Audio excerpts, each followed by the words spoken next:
This is definitely not Melissa Anderson. I am definitely not Melissa Anderson. Unfortunately, Mel was in Nashville. Her flight got delayed, so she is just landing right now. I had to rope in the very cute husband and co-team lead. Tonight we're going to talk about what we're seeing in the market, because this January it's been kind of crazy. It's been kind of crazy. Yeah. We've never seen a January start off so busy in the real estate market. We've talked to several agents around the country where they're like, oh, I have a ton of inventory.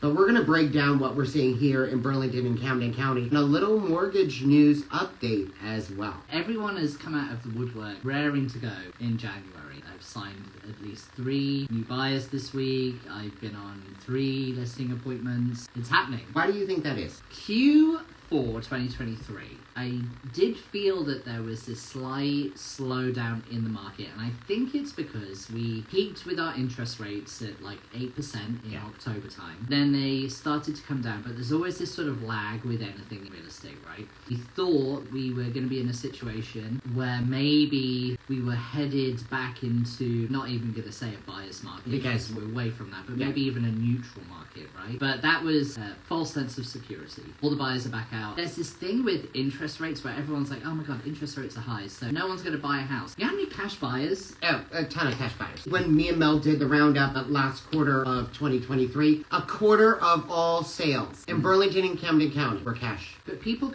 they can afford it, even with the high interest rates, even if they are having a mortgage. Even with the high home prices, there are plenty of people out there that can afford to move to our area. We've got loads of buyers out looking for homes, particularly in Collingswood, Haddon Township, Audubon, Oakland, the whole area. And I was looking at our team alone. We have 14 agents on the team. We've put in 32 offers so far in January.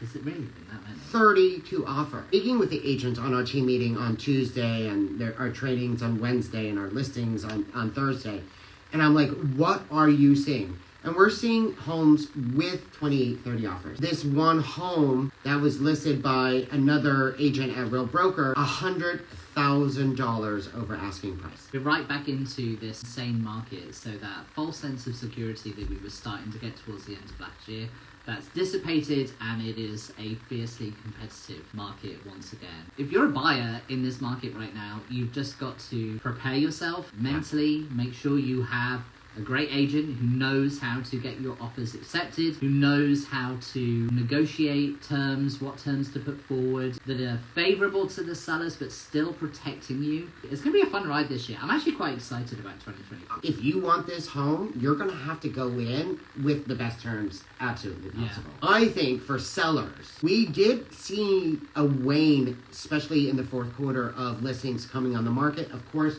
we're kind of back into that pre-pandemic seasonality where sellers do not want to sell over the holidays. But I think there's a huge opportunity. I think spring market, even though it has snowed and been cold for the last 2 weeks, I think our spring market is inching to be now. Do you think we're going to get more listings this spring than we did last spring? Yes. We have that lock-in effect, right? Everybody refinanced for the pandemic, have a lower rate. We saw interest rates almost double last year. Time has gone on. They've lived in that home now, and they're like, it is just too small. It is just too small. It does not fit my family or how I'm living right now. When you get a slap in the face with interest rates going up, like, oh, I'm staying. I'm not moving. I'm not doing anything. But as time progresses, you're like, oh, you know what? It's not fitting me. So I think sellers will open up to the possibility of listing this spring. Yeah, I agree. I think there's going to come a point, and I think we may be reaching it, either this year or next year, when people are really seeing that this market is not slowing down in the way that they are maybe intending it to, or the more interest rates aren't going to come way, way down again. They're just going to have to make a move to actually achieve whatever goals they are. You know, things happen all the time. People pass away, people give birth, people get married, people get divorced, get relocated, get degrees, they want to move somewhere warmer. You know, there's a whole plethora. I want to move somewhere warmer. I don't like snow. I mean, it's a balmy 54 degrees outside. I know, and I am wearing a short sleeve shirt, so I should be quiet. People have to move. I think there is going to be like a few more opening up this year. What I'm curious to know is how many people end up selling their first home where they have this low interest rate, low mortgage payment, versus those that become what we call accidental landlords. That's what Mel and I were talking about before. Yeah, and that's what we are. We didn't sell our first home. Yeah, we didn't. We rented it out. You know, it's covered a mortgage payment and a HELOC.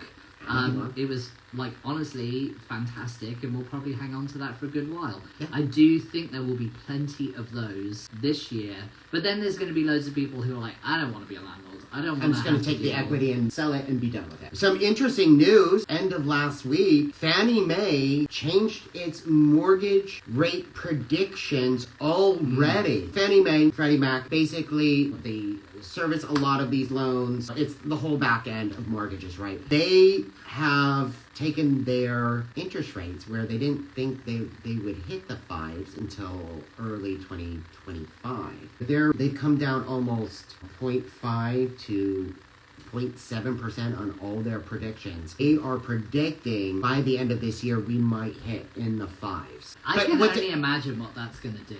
So I want to talk about that real quick because everybody's like, well, if Fannie and Freddie Mac are saying that mortgage rates are going to go into the high fives by the end of the year, I'm just going to sit and wait. I'm going to wait for those lower interest rates. What would you tell a buyer, a new client right now that I was looking right now, but I'm going to wait for interest rates to... Don't ever wait.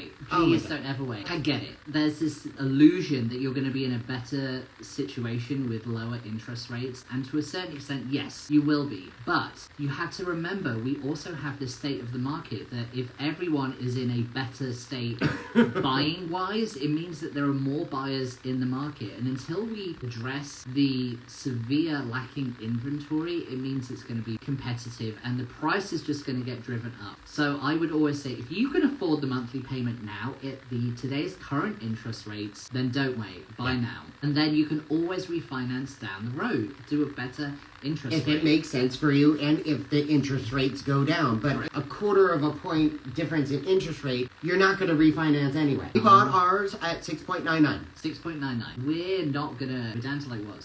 6.25, 6.5, like whatever. It creeped up this. It's not enough. It doesn't make sense right now. If we manage to get down into the low fives. The low fives. Which, that's going to be what? Depending on economics and everything out there right now. We're not going to see low fives. I would love that to happen. But I don't think that will even happen until 26, 27. But that's when we'll kind of like reassess. Because, yeah, you've got title fees and closing costs that you have to pay again. But if you recoup that within the space of 2 to 3 years, then it's absolutely worth it. And you can save money in the long run. Yeah. Honestly, the amount of offers that we're seeing on homes, the low inventory, meaning homes for sale in our area, is been the tightest it's ever been, guys. It's tighter now than it was when the pandemic first hit. Everybody pulled their home off the market. They decided not to sell. We've not solved that problem of homes for sale on the market. The funny thing is, I've had the same conversation with people time and time again. Every single year that we have progressed. Before the pandemic, after the pandemic, during the pandemic. It's always I always feel so uncomfortable buying this house at this price. I feel like we're overpaying. It feels like it's too much. And guess what? A year, 18 months, 2 years later, every single person is like, thank goodness I bought a home when I did. Prices are going to continue to escalate because it's a supply and demand issue. Pure and simple. Yeah. That's it.